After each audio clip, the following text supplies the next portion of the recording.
everybody, welcome to another video on your legal buddy. So today we are covering important topics of CPC and today we are covering the issue of res judicata. तो अभी तक हम लोग ने देख लिया कि res judicata subsequent और फॉर्मर सूट में अगर पार्टीज टाइटल और कॉज ऑफ एक्शन सेम रहेगा then subsequent suit will be barred. ठीक है, आप सब्सिक्वेंट सूट नहीं बार कर सकते, आप बार हो जाएगा, आप केस नहीं फाइल कर सकते हो अगर आपके पिछले सूट में इसके या पिछले या इसके पहले कई किसी भी सूट में अगर आपने आपके टाइटल पार्टीज के टाइटल दोनों पार्टीज और कॉज ऑफ एक्शन सेम रहा होगा। ठीक है, और मैटर इन इशू भी सेम रहेगा तो तो subsequent suit will be barred. तो मैटर इन इशू के बारे में हम लोग डिस्कस करते हैं। तो पहली बात, मैटर इन इशू दो टाइप का होता है। First is directly and substantially in issue. ठीक है, directly and substantially in issue दो वो मैटर इन इशू होता है जो कोर्ट को डिसाइड ही करना पड़ता है। दूसरा मैटर इन इशू होता है कोलैटरली इन इशू। ठीक है, जो कोर्ट डिसाइड करे या ना करे, ठीक है, अपने जजमेंट लिख सकता है वो। ठीक है ना। अब देखिए एग्जाम्पल से समझ लेते हैं मैटर इन इशू कोलैटरली और डायरेक्टली कौन से होते हैं। और अब अगर हमारे सामने सिचुएशन है, जैसा आपके सामने सिचुएशन है, the court determined that marriage happened on 1/1/2020, 1 जनवरी 2020 को मैरिज हुई। ठीक है, तो matter directly and substantially issue ये हो जाएगा कि मैरिज हैपेंड। ठीक है, और इंसिडेंटली इशू ऐसा हो जाएगा जो 1 जनवरी 2020 को हुई है कि नहीं ये डिसाइड करना हो जाएगा, लेकिन शादी हुई है कि नहीं ये एक मेन मैटर उनको डिसाइड करना होगा। नाउ रेस जुडिकाटा किस पे अप्लाई होगा? रेस जुडिकाटा अप्लाई होगा matter which is directly and substantially in issue. ठीक है ना, पढ़ लेते हैं थोड़ा सा। Matter directly and substantially in issue are those facts which are essential to be decided in order to finally and effectively decide the suit। ये हम लोग ने समझ लिया था। In order to examine whether matter is directly or substantially an issue, one has to look at the cause of action, subject matter, title, and relief. The one has to see whether it is practically possible to effectively decide suit with finality without deciding what matter it will be said to directly and substantially an issue। ठीक है, ये हम लोग समझ लिया था। ठीक है ये हम लोग ने देख लिया था क्या होता है। अब एग्जाम्पल से समझते हैं। ठीक है ना, फॉर्मर सूट है। ठीक है, फॉर्मर सूट में A and B there are two parties. Subsequent suit में भी वही दो पार्टीज हैं, ए एंड बी। ठीक है, फॉर्मर सूट में 3 पॉसिबल इश्यूज रेस कर सकते था लेकिन उसने 2 ही रेस करा, तीसरा रेस नहीं करा। सब्सिक्वेंट सूट में उसने वही 3 इश्यूज में 2 रेस कर दिया और थर्ड वाला भी रेस कर दिया। ठीक है, बट यहाँ पे हम लोग को ये ध्यान करना पड़ेगा कि जो थर्ड वाला जो उसने फॉर्मर सूट में नहीं रेस करा था और फोर्थ वाले सब्सिक्वेंट सूट में रेस कर दिया था issue, that will also be barred by constructive res judicata. ठीक है, कंस्ट्रक्टिव रेस जुडिकाटा ये हो जाएगा, कोर्ट ये कहेगा कि जब आपने पहला former suit this particular one आपने जब whenever you have filed the former suit you must be aware of the possible issues that you are raising. ठीक है, then why did you not raise it at that very moment. ठीक है, तो आप जब वहां रेस कर सकते थे आपने तब नहीं रेस किया, इसीलिए आप सब्सिक्वेंट इशू में भी आपको रेस नहीं करने दिया जाएगा and you are barred from raising. ठीक है, ये हो गया कंस्ट्रक्टिव रेस जुडिकाटा। ठीक है, यूपी वर्सेस नवाब हुसैन का केस था, not very important. Another thing यहाँ पे जो बहुत इंपॉर्टेंट है कि हेबियस कॉर्पस की रिट पिटिशन में res judicata will not apply. ठीक है ना, ये क्वेश्चन रिपीटेड क्वेश्चन है। ठीक है ना, बाकी quo warranto certiorari mandamus prohibition हर जगह रेस जुडिकाटा अप्लाई होता है। ठीक है,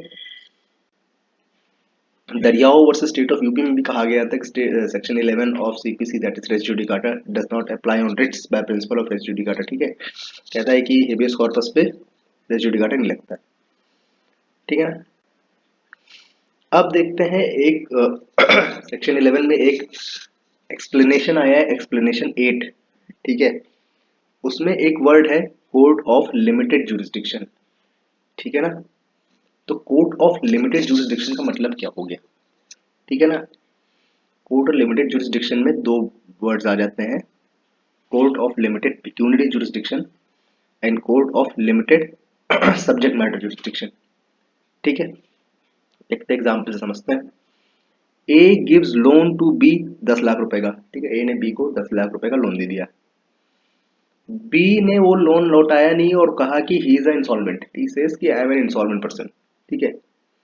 नाउ अब now goes A goes to an insolvency court, ठीक है ना। Insolvency court decides that, insolvency court दो चीजें डिसाइड करेगा।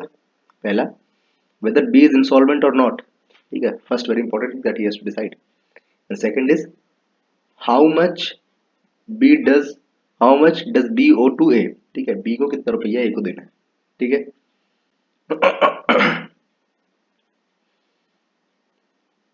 अब कोर्ट ने क्या कहा, court said no money is owed, court ने ये कह दिया कि कोई money is no money is owed, कोई पैसा ऐसा नहीं लिया है, ठीक है। Now the main question to be answered here was whether B is insolvent or not, whether he is competent enough to pay the money or not, ठीक। अब क्या कहते हैं, अब A again now goes to civil court, ठीक है। और वहां पे जब बी को पता चला कि मेरे खिलाफ केस करा गया है, then B goes and says the matter is already decided by the former suit. वो कहता है कि जो पहले इंसॉल्वेंसी कोर्ट में मैटर डिसाइड कर दिया गया है, ठीक है। तो यहाँ पे एक चीज हम लोग को ध्यान देनी पड़ेगी कि res judicata will not apply अगर हम लोग एक्सप्लेनेशन 8 नहीं पढ़ते हैं, ठीक है। लेकिन एक्सप्लेनेशन अगर 8 पढ़ लेते हैं तो वहां से ये हो जाएगा कि रेज जुडिकाटा विल अप्लाई। तो इससे हम लोग ये समझ में आया कि कोर्ट ऑफ लिमिटेड जुरिस्डिक्शन भी अगर आपको कोई डिसीजन दे रहा है, ठीक है, understand this is a limited jurisdiction, ठीक है। इंसॉल्वेंसी कोर्ट एक चीज डिसाइड करने का जुरिस्डिक्शन था, दूसरी चीज डिसाइड करने का जुरिस्डिक्शन नहीं था, लेकिन उसने दूसरी चीज भी अगर डिसाइड कर दी है then also that will be barred by res judicata in a subsequent suit. This is a very important point, ठीक है। ये हो गया। अब आप रेस जुडिकाटा के डेफिनेशन में एक वर्ड आता है हर्ड एंड फाइनली डिसाइडेड, ठीक है ना। हर्ड एंड फाइनली डिसाइड का मतलब ये हो गया कि both the parties were given an opportunity to present their case, ठीक है, दोनों पार्टीज को सुना गया, ठीक। ये होता है हर्ड एंड फाइनली डिसाइडेड, ठीक है ना। अगर case heard and finally decided नहीं है तो रेस जुडिकाटा अप्लाई नहीं होगा and you can file another suit, ठीक है, you will not be barred in a subsequent suit, ठीक है। अब देखते हैं एक्स पार्टी प्रोसीडिंग्स में क्या होता है, ठीक है, very important. X party proceedings में अगर समन्स सर्व करे गए हैं, ठीक है, और अपॉर्चुनिटी दी गई है कि आप आइए और अपना पक्ष रखिए, you come and tell what side of you tell your side of the story, उसके बाद भी आप नहीं आते हैं, ठीक है, and then ex parte decision दे दिया जाता है, then if you go to a subsequent suit and if you file another case and say कि I was not given an opportunity, then this stand of yours will not be considered by the court. The court will say you are given an opportunity to present your case. Even though you did not present your case, it will be presumed by the court that the matter is heard and finally decided as far as res judicata is concerned. ठीक है ना। तो ये हो गया x party proceeding में res judicata का। अब देखते हैं, अगर आपने रिटर्न स्टेटमेंट नहीं फाइल करा है, ठीक है ना, तो पहली बात देख लेते हैं, रेस जुडिकाटा कॉन्सेप्ट में बाद में आएंगे, अभी हम लोग देख लेते हैं consequences of filing of res judicata return statement, ठीक है, non filing of return statement. Return statement नहीं फाइल करा है तो जज क्या करेंगे, जजमेंट दे देंगे या कोई और ऑर्डर जो उनको ठीक लगेगा, ठीक है ना। और ऑर्डर में क्या ठीक लग सकता है, वो एक्स पार्टी डिसीजन दे सकते हैं या वो टाइम एक्सटेंड कर सकते हैं, ठीक है। अब अब जिसमें जजमेंट दे दे रहे हैं, ठीक है, उसमें जब दोनों पक्ष सुने नहीं गए, ठीक है, तो then in that case evidence of either party record नहीं करा जाएगा, ठीक है। नाउ अब अगर यहाँ पे रिटर्न स्टेटमेंट बुलाने का मौका दिया गया है, it did not file return statement, it will be considered that he is at fault, और उनको मौका दिया गया, that is why then also he did not come. तो जब मौका दिया गया वो खुद नहीं आए तो it will be considered that the matter is heard and finally decided, and इसके बाद फिर वो फॉर सब्सिक्वेंट सूट बार हो जाएगा अप्लाई करने के लिए। ठीक है ना। ये एक पॉइंट था। ठीक। Order 22 rule 9 death marriage and insolvency of parties की बात करता है। ठीक है। इसमें what is the effect of death marriage and insolvency on a suit. ठीक है, उस पर रेजिडेंट डाटा का क्या एप्लीकेशन होता है। ठीक है। ए ने बी के ऊपर केस करा। ठीक है, प्रॉपर्टीज रिलेटेड। ठीक है। बी की डेथ हो गई। ठीक है। Now what A has to do is A has to find LRs of B. ठीक है, बी के एलआर को फाइंड करना 90 दिनों के अंदर। If he is unable to find then the suit is abated. ठीक है, अबेटेड मतलब हो जाता है suit ended with unintended consequences. ठीक है। नाउ यहाँ पे चीज ये है कि if a suit has been abated due to non substitution of legal representatives then it will be considered as heard and finally decided and the suit will be barred in a subsequent and that subsequent suit फिर बार हो जाएगा अगर आपने legal representatives को replace नहीं करा है और बाद में कोई सब्सिक्वेंट सूट करते हैं, दैट विल बी बार्ड। ठीक है। ठीक। एक ये है कि एक और केस देख लेते हैं। ए ने बी के ऊपर केस करा। ठीक है, एक इमूवेबल प्रॉपर्टी को लेके। बी ने कहा कि भाई कॉम्प्रोमाइज कर लिया जाए। ठीक है, बी ऑफर्स अ कॉम्प्रोमाइज। ए ने वो कॉम्प्रोमाइज एक्सेप्ट कर लिया। ठीक है। They both enter into an agreement. ठीक है, उसके एग्रीमेंट के बेसिस पे डिग्री कोर्ट ने दे दी। ठीक है। Since this is a consenting degree. ठीक है, you both have agreed to come on a agreement, you both have agreed to come on a conciliable situation।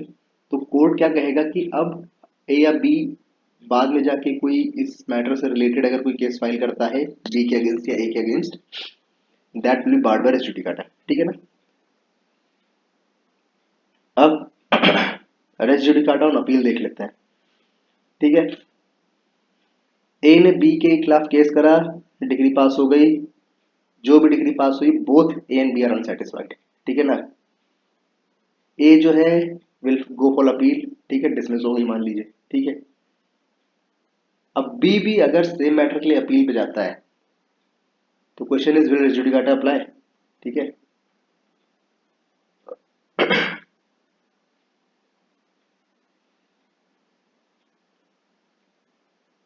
अब कहते हैं will res judicata apply if वहां पे आ गया यार,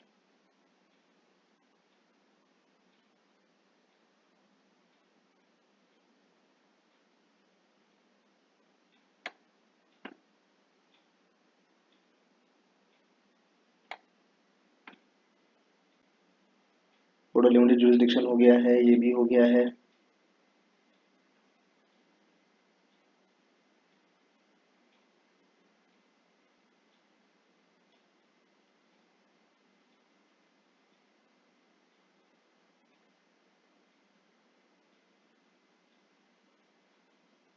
हम लोग यहाँ पे थे ना, विल रेस जुडिकाटा अप्लाई, इसलिए इसका आंसर करते हैं।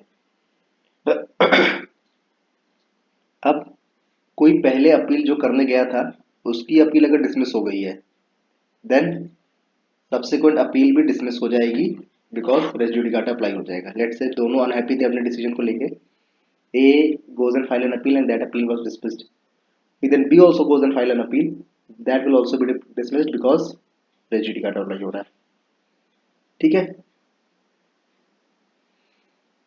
तो ये था हमारा रेस जुडिकाटा का प्रिंसिपल। ठीक है, जो हम लोग ने लगभग कवर कर लिया है। अब हम लोग आगे कुछ रेस सब जुडिस एक टॉपिक है वो पढ़ेंगे। बहुत टेक्निकल नहीं है लेकिन कुछ चीज़ें सिमिलर हैं। ठीक है। Thank you for watching and have a good day ahead.